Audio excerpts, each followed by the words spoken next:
నమస్తే, నేను మీ ప్రశాంత్. వైఎస్ జగన్కి మరో సాయిరెడ్డి దొరికేశాడు. ఇంతకీ ఆ సాయిరెడ్డి ఎవరు? మరి ఆ సాయిరెడ్డికి బాధ్యతలన్నీ అప్పచెప్తున్నాడా జగన్ రెడ్డి? సో దీని గురించి అయితే మాట్లాడేందుకు ప్రస్తుతం మనతో పాటు సీనియర్ జర్నలిస్ట్ దుర్గా వడ్లమణి గారు ఉన్నారు. నమస్తే మేడం. నమస్తే. ఏంటి మేడం, వైఎస్ జగన్కి మరో విజయసాయి రెడ్డి దొరికేశాడని చెప్పేసి చాలా వినిపిస్తున్నాయి. ఇంతకీ ఆ మరో సాయిరెడ్డి ఎవరు? అండ్ ఇప్పుడు ఉన్న పార్టీలో ఏవైతే సమస్యలు అన్నీ ప్రతి ఒక్కటి తనకే అప్పచెప్తున్నాడని చెప్పేసి కూడా వినిపిస్తున్నాయి. ఏంటి ఇంతకీ? అంటే జగన్ అసలు వస్తాడా రాడా లండన్ నుంచి అని మాట్లాడుకున్నాం నిన్నటి వరకు మనందరం. ఇప్పుడు ఆయనకి రోజువారీ విచారణ మొదలవుతుంది, సుప్రీంకోర్టు ఆర్డర్ ఇచ్చిందని. కానీ అనూహ్యంగా ఆయన వస్తున్నాడు అంటే ఏదో ప్లాన్ తోటే ఉంటాడు, ఊరికే అలా రాడు కదా. తను అన్నీ కూడా ముందే అన్నీ ఆలోచించుకుంటాడు. జగన్మోహన్ రెడ్డిని ఎవ్వడు తక్కువ అంచనా వేయకూడదు. ఇప్పుడు ఆయన వస్తాడు 3-4 తేదీల్లో ఆయన బెంగళూరుకి వచ్చి 3-4 తేదీల్లో వీళ్ళ నేతలతోటి కీలక సమావేశాలు పెట్టుకుంటున్నాడు ఆయన. ఆ సమావేశాలు అయ్యాక వాళ్ళు ఫీజు రియంబర్స్మెంట్ మీద 5వ తారీఖు వాళ్ళు ఒక ధర్నా చేయబోతున్నారు, పెద్ద పోరుబాట పట్టబోతున్నారు. అంటే వాళ్ళకి అర్థం కావట్లా, ఫీజు రియంబర్స్మెంట్ బాకీలని వాళ్ళ కాలంలోనే అయ్యాయని. మార్చిలో వాళ్ళు కట్టాలి కదా, వాళ్ళు కట్టలేదు. జూన్ 12 వరకు వీళ్ళేం లేరు కదా. అకాడమిక్ ఇయర్ స్టార్ట్ అయ్యాక వాళ్ళు ముందు వాళ్ళే కదా ఇవ్వాలి, ఫీజు రియంబర్స్మెంట్ చేయలేదు. చేయకుండా ఇప్పుడు ఆ నేరాన్ని తెలుగుదేశం కూటమి మీద వేయాలని చూస్తున్నాడు. తెలుగుదేశం కూటమి క్లియర్గా చెప్పింది నెక్స్ట్ అకాడమిక్ ఇయర్కి ఇస్తామని. అంటే ఇప్పుడు ఏదో ఒక రకంగా ప్రజల్లోకి వెళ్ళాలి, ప్రజలకు మొహం చూపించాలంటే ఫీజు రియంబర్స్మెంట్, ఆయన సంక్షేమ పథకాలే ఆయనకి ఎప్పుడు అవే కదా మెయిన్. సో మీరు నిన్న చూస్తుంటే పోస్టర్ రిలీజ్ చేశారు వాళ్ళు, అందులో కూడా జగన్మోహన్ రెడ్డి ఫోటో, అంటే ఆయన మొత్తం ఒక పెద్దగా ఆయన ఫోటో వేసి, అంటే ఇక్కడ కూడా ఆ ఫోటో పిచ్చి తగ్గల. ఇక్కడ ప్రజల కోసం వెళ్తున్నప్పుడు పిల్లల ఫోటోలు వేసి, కాలేజీలు బళ్ళు ఆ ఫోటో వేసి నక్కర్లా, ఇగో మీకోసం మేము పోరాడుతున్నామని చెప్పాలి. ఇక్కడ అది కాదు. నిన్న పోస్టర్ మీరు చూస్తే కనుక అయితే. సో 5వ తారీఖు అది చేస్తారు. ఇకపోతే మీరు చెప్పినట్టు విజయసాయిరెడ్డి అనే వ్యక్తి రాజీనామా చేశాడు రాజ్యసభ సభ్యత్వానికి. మొన్నటి వరకు పార్లమెంట్ సమావేశాల్లో ఆయన వైసీపీకి ప్రతినిధిగా పనిచేశాడు. సో ఇప్పుడు ఏంటి పరిస్థితి? ఇప్పుడు నెక్స్ట్ విజయసాయిరెడ్డి లెవెల్కి ఎవరున్నారు అంటే ఆయన ఆలోచిస్తున్నాడు. ఇప్పుడు ఇది అయ్యాక ఇప్పుడు ఆయన అసెంబ్లీ సమావేశాలకు కూడా హాజరవుతాడట.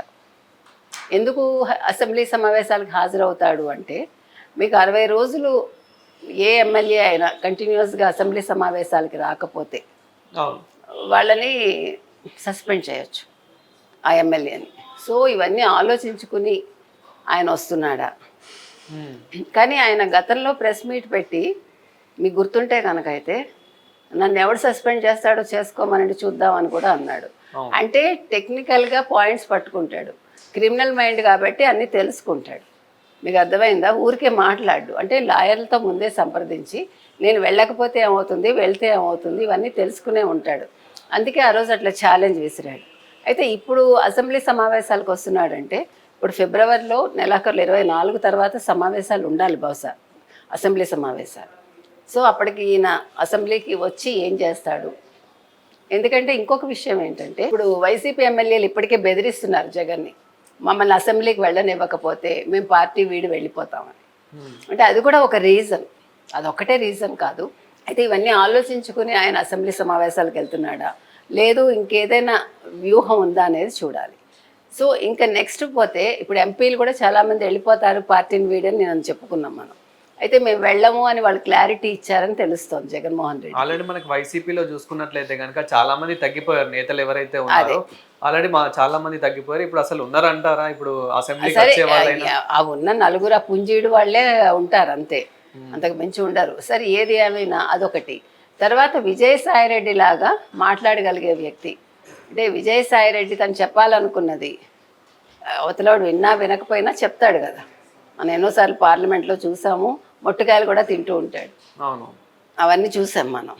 సో పిల్లి సుభాష్ చంద్రబోస్ని ఇప్పుడు ఆ స్థానంలో A2గా తీసుకొస్తాడా, A2 స్థానానికి పిల్లి సుభాష్ చంద్రబోస్ని తీసుకొస్తాడు అని మనకు వచ్చింది.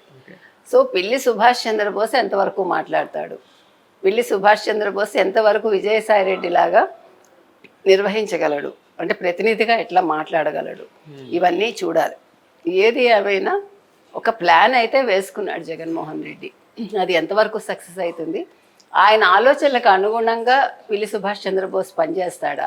ఎందుకంటే విజయసాయిరెడ్డి వేరు. విజయసాయిరెడ్డి అన్ని రకాలుగా A2నే, అటు పార్టీ పరంగా, ఇటు వ్యక్తిగతంగా, అటు ఆర్థిక పరంగా ఏ రకంగా చూసుకున్నా కూడా విజయసాయిరెడ్డి తీరు వేరు. అవును. అతను జగన్కి అన్ని విధాలుగా కూడా సొంతం అన్నట్టుగా ఉంటుంది. కానీ పిల్లి సుభాష్ చంద్రబోస్ అలా కాదు.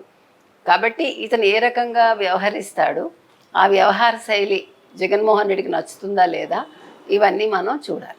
అదేవిధంగా ఇప్పుడు వైసీపీలో చూసుకున్నట్లయితే కనుక జగన్ గారు ఢిల్లీ నుంచే వైసీపీ పార్టీ నడిపిస్తున్నాడు అని చెప్పేసి కూడా మనకు వినిపిస్తుంది. ఇక్కడికి రావడానికి ఎందుకు భయపడుతున్నారు? అంటే ఇప్పుడు వస్తాడు కదా, ఇప్పుడు మరి ధర్నాలు చేస్తే మరి నియోజకవర్గాల్లో చేస్తారా, ఏ రకంగా వాళ్ళ ప్లాన్ ఏంటి పూర్తిగా బయటకు వస్తుంది కదా. ఇప్పుడు ఆయన 3-4 ఎలాగా కీలక సమావేశాలు పెట్టుకున్నాడు, తాడేపల్లిలోనే పెట్టుకుంటాడు. ఆయన పెట్టుకున్నాక 5వ తారీఖు ధర్నా అంటే అన్ని ప్లాన్స్ వేసుకున్నప్పుడు మరి ఈయన కూడా ధర్నాలో పాల్గొంటాడా, లేదు తాడేపల్లి ప్యాలెస్లోనే ఉండిపోతాడా, ఇవన్నీ ఇంకా మనకి క్లారిటీ రావాలి. ఏది ఏమైనా జగన్మోహన్ రెడ్డి ఒక స్కెచ్ తోటే వస్తున్నాడు, వచ్చి దాన్ని ఏ రకంగా ఇంప్లిమెంట్ చేస్తాడు, ఇప్పుడు కూటమి మీద ఎలా బురద జల్లాలి అని చూస్తున్నాడు, దానికోసం ప్లాన్లు రచిస్తున్నాడు ఆయన. Thank you madam. Thank you.